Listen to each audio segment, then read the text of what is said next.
Hello everyone, welcome back to another video by Eclipse on my YouTube channel.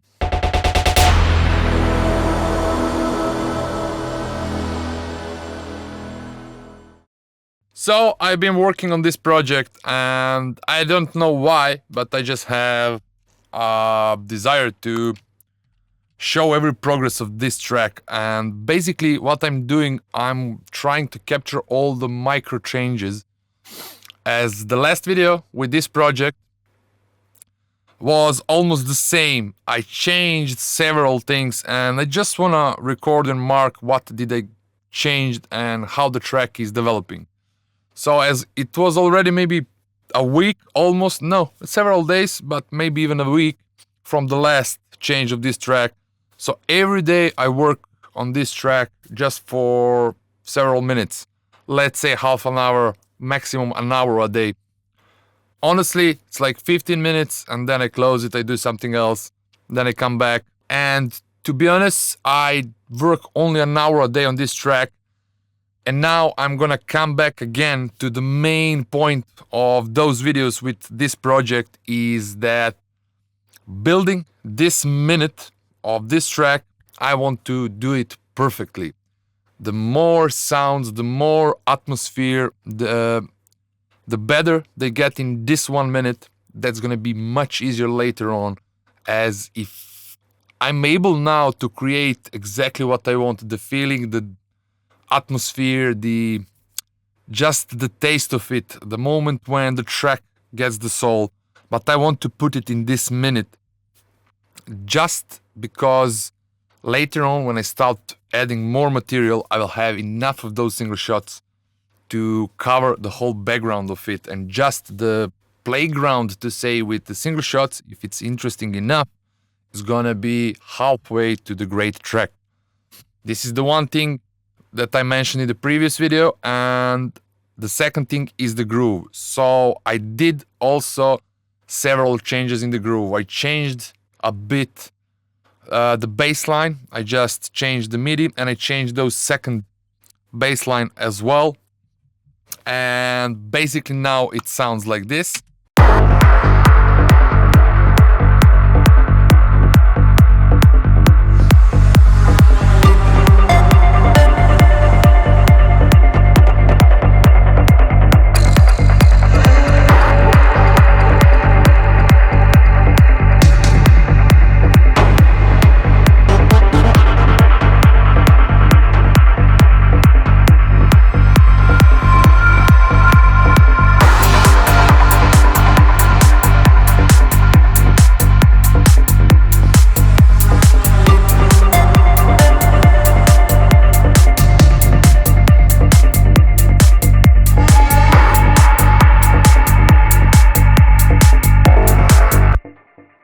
If you heard this tom over here, this is also a way.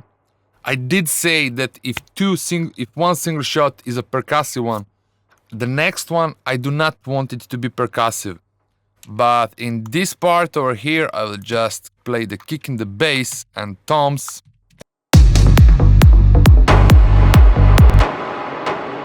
So after the toms, there's another one which is percussive. But they are fitting into kind of a same single shot. Basically the small sequence that is happening in this bar or two bars. So there's a toms that go like tum tum, pa. So they are like a one sequence. They are two different single shot sounds, but let's say that I'm creating one single shot sequence with two different sounds. Sometimes I will use three of them. I will use in one position, I will use several of those in the same time. One can be percussive, another one can be a texture. So when the tom hits in the background, I want that some texture is starting, or to put some, I don't know, like texture from the nature or so on. So I just wanted to make this clear so you don't misunderstand me, that one single shot needs to be only one. It can be several of them in the small sequence, but after them there should be some break where the attention will go back to the groove, to kick and bass, and then after that you can create another one. So in this section, it's already started to be a bit more complicated. This is that extra layer of it. All of us can make a single shot sounds, open Omnisphere, put some reverb delay on it. We can all calculate where you're gonna put the percussive sounds, then one texture, then one melody. After that, it can be something else, and further to make a progress. But this is the moment exactly. I'm gonna play it from 17th bar, just so you can understand. So single shots are playing. We are looking for those two. I'm gonna put one after another. So those two over here. So there's a tom, which I recorded that I added in the previous video. When I said, oh, in this moment I want some single shots. And after that, I just added another one, which is almost 2 bars, or actually 1 bar. So at the beginning of the bar and almost before the end, it's a way of imagination. I'm just looking for something. Or when you find some interesting sample, you can keep it from a side and then you can listen and then you can wait for a track, like you are memorizing that sample, and that moment you can just feel it. Oh, in this position it could go, but you need to rewind the track from the beginning of that sequence and listen and try to feel what is the spot that's gonna suit the best. This is the beauty of arrangement. This is the only reason why I cannot compare the new modern progressive, which is more uplifting, more trendy, more melodic, because it's super simply structured. While this type of the music, which almost nobody's making anymore, is just disappeared, but it's so much hard to make it, because you in this type of the music you need to carefully pick the where the samples will go. There cannot be an extra sample, something that is too much. So it's really hard to make a decision. It will have a lot of sounds. So far 1, 2, 3, 4, 5, 6, 7, 8, 9, 10, 11, 12, 13, 14, 19. So 15, 16 sounds already in the project. And some of them have been layered already. This is the second thing I did. So this percussive I didn't, but these 3 notes melodies.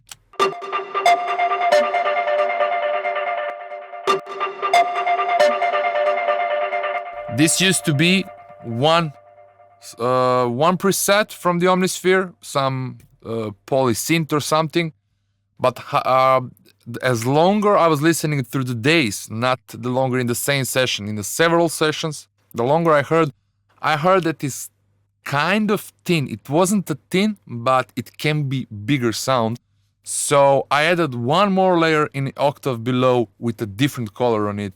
And that way I made it to sound a bit interesting. And also, I think that nobody on this planet would be able to make these sounds to be exactly the same as this one, just because I used 2 different presets in 2 different sessions, and even I cannot repeat that again, because it's just randomly connected to presets that are already in Omnisphere.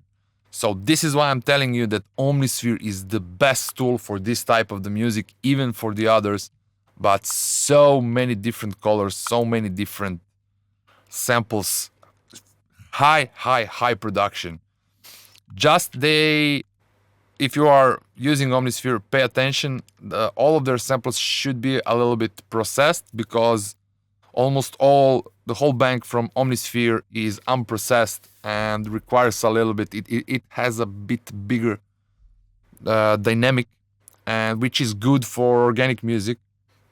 But for Psytrance, because our tracks are gonna go to -5, we should be reducing a little bit of those transients and so on. So this is the second thing I did. I still kept this distorted sound, which I don't like the most. And the next thing I want to do is I want to render this sample from Omnisphere, which is a percussive one. Honestly, I'm just going through them and trying to fit them in the track, so there are no special folders or anything like that. So let's say Omni perk, and it's gonna go in orange. I'm just gonna, and I should be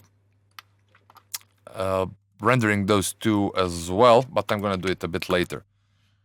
So I want to come back to what changes I did. If you noticed, it sounds a bit slower and it's 136. Now I want to come back to that. For some time now, I have a desire to start getting backwards in my career and to start making the music from 135, 134, 135, 136, as this was the BPM when I started with Eclipse. I had, even in those years, the tracks on 138 because I used to make a full-on before that, so I wanted to be in between of progressive and full-on. This was my main idea when I started my career as an Eclipse. But now I think that progressive, the original progressive music, cannot be in full power on 138 or 140. 138 and 140 are already full onish, and there's no this depth. The speed itself is bringing it in that mode.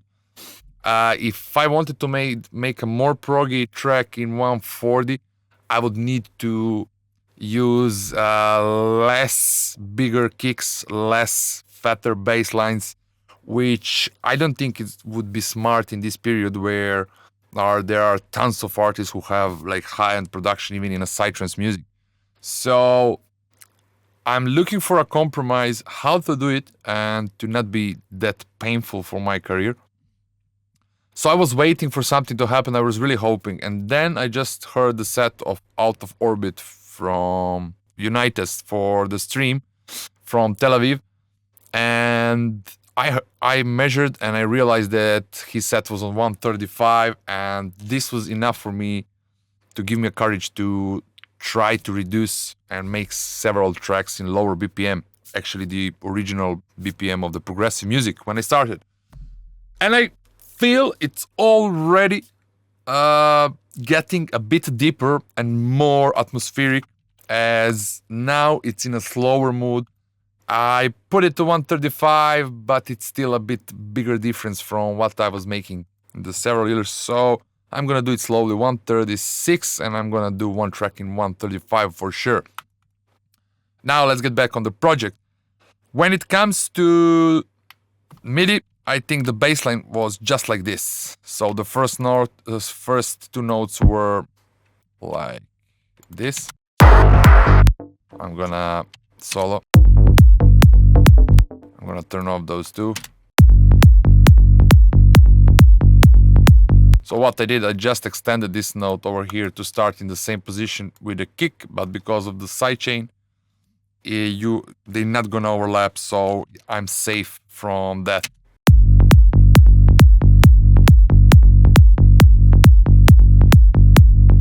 I feel that just this note is breaking this short pattern of repetitions.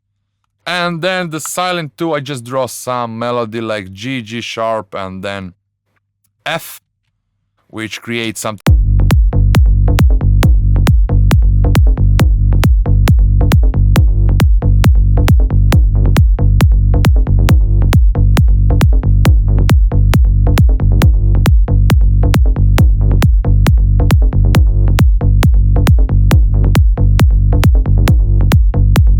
That was the second thing. I think the groove, it just sounds better to me. I replaced this hi-hat.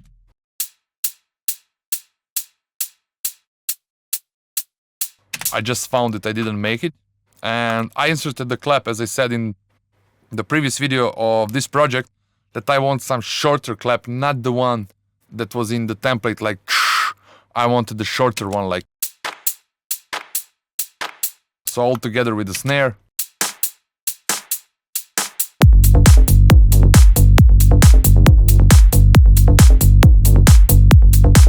And that was, I think, all from the hi-hats, and I'm gonna replace all of them for sure, because this is just a start point. As I said in several videos, that when I start a track, I'm dropping all the template because it's already mixed. So when I start replacing those hi-hats over here, I'm gonna have exactly the level, and this is why template is so useful, because I'm gonna have the level, I'm gonna have the reference of how another one is gonna be loud, how much of highs, how much of lows is gonna have, what's gonna be the length of the each hi-hat shots, but I'm gonna try to replace it with a different sounding hi-hat just to get a different color, but I have all the references, and this is for me amazing way to make the mix of the drum stems really fast.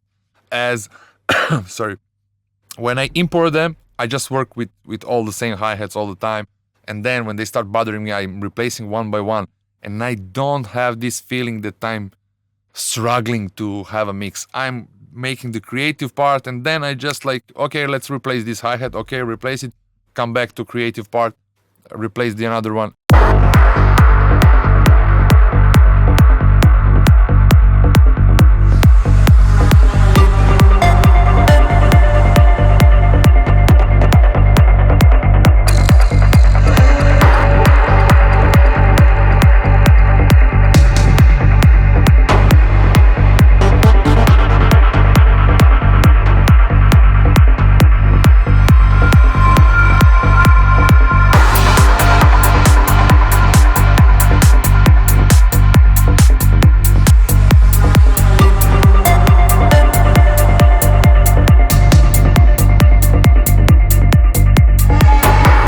Maybe to try to leave the snare in this part, and just a second clap just came to me, so I thought it will be nice that I try while I'm recording, as I just don't want to have two same patterns over here. The 16 bars of kick and bass only is pretty enough. This is where the intro will come.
As you could see over here, there are just going through some of the presets through the Omnisphere, and as you could see, everything is on shuffle. So I'm not keeping any presets. When I want to make something, I'm opening Serum, I use it, and the most of the times I don't even save the presets because I do not want to repeat myself. When I feel that I every time do something that's similar in a way of bassline, in a way of some regular synthesis, or let's say zaps, I will then open a preset just in order so I don't need to go through the whole modulations from the beginning, but I will always modify it. Anyway, I just wanted to show you the project and how it's going. And that will be all from this video. I'm gonna play it once again so you can hear it, and see you soon with the next video. Bye, ciao.